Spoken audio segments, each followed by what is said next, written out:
Well, as Australians, we tend to pride ourselves on our love of sport. In fact, many of us have incredibly strong emotional bonds to our favourite teams. Yeah, but which teams do we have the strongest connections with? True North Research have conducted their annual survey into emotional connection fans have with their teams. Here is the top 5. 50 for Finch. Match over. Australia take the series. Hamilton. Where's the support? Grace Hamilton goes around the final defender and runs it in. What a try to the Wallaroos. Automobile trying to bend it. Oh, what a goal!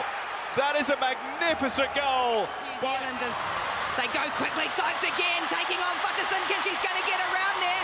Emma Sykes is doing it herself at the moment for Australia. That's a critical... Turned over to Kerr. Look at that pass for Gilnick. Oh, and she sliced it in.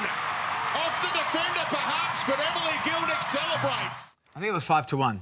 I think that's how that went, yeah? Yeah. The Matilda's on top there. Yeah, I think as Matilda's on top. Which is important to say. Here to discuss further, Nine sports reporter Jelisa Apps. Good morning, Jelisa. Hey, Jelisa. Important to say 3 female teams in the top 5 here. That says a lot about this shift we're seeing towards women's sport. Yeah, definitely. And I think it's not necessarily a shift away from men's sport. It's just simply that people love as much sport as possible. And there's a saying that you can't be what you can't see. Of course. And, of course, we're seeing the growth of women's game across different sports. And people are really picking up on that. And it's become a lot more visible and it's getting a whole new demographic in as well. It's interesting, though, if we say we have the biggest emotional connection to the Matildas, and I think second place was the women's Rugby touch sevens. rugby side, sevens.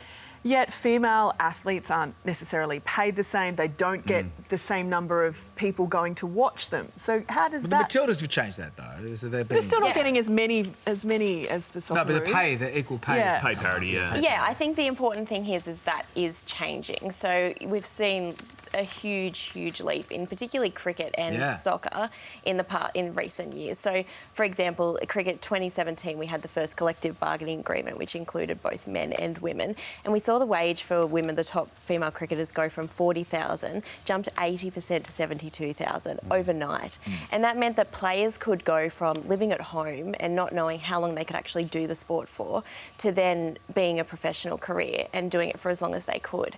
And particularly too with the Matildas, 20 years ago, they had to fund their campaign with a nude calendar. And now we've seen this landmark agreement just a few weeks ago that means they're going to be paid a massive amount. So where they've recovered from the ball tampering scandal, but we've just seen the Aussies have a great weekend in Adelaide. Yeah. Where do they stand in all this? So, yeah, the Australian... Because you would have said 5 or 6 years ago, that would have been number 1. Yeah, exactly. And the Australian test team, so last time the survey was done, they were 62, which was after the ball tampering scandal. They've jumped up to 7th. And I think the important thing to note here too is the survey was done before we won the Ashes back. We retained the Ashes back in England. Right. So I actually think if it had been done after the Ashes, we probably would have gone even higher.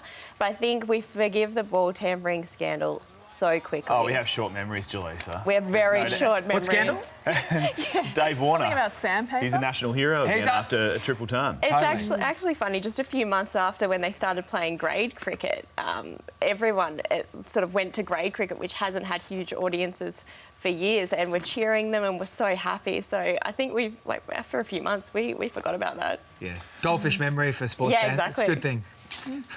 The emotional connection ladder, that's what Do you they're like it? calling it. Do you like this survey, Clint? I don't disagree that the Matilda should be on top, but it's really hard to pinpoint how the rest of the top 10.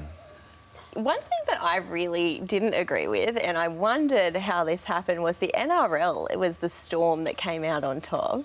Which Don't you hate the Storm? I don't hate the Storm. Come on, Jelisa. That's what you were saying, I'm not saying right? anything against the Storm, but has anyone seen Dragons fans? They are mad. Where were they it's when hard this... It's hard to When tell were- who's the most passionate, who's the most emotional. It's really difficult. I don't know where Dragons fans were when this survey was being done, but they were certainly not taking the survey because they ride every wave of the Dragons. All right, Jelisa, great to have you covered Thanks, this Jelisa. morning. Thank you.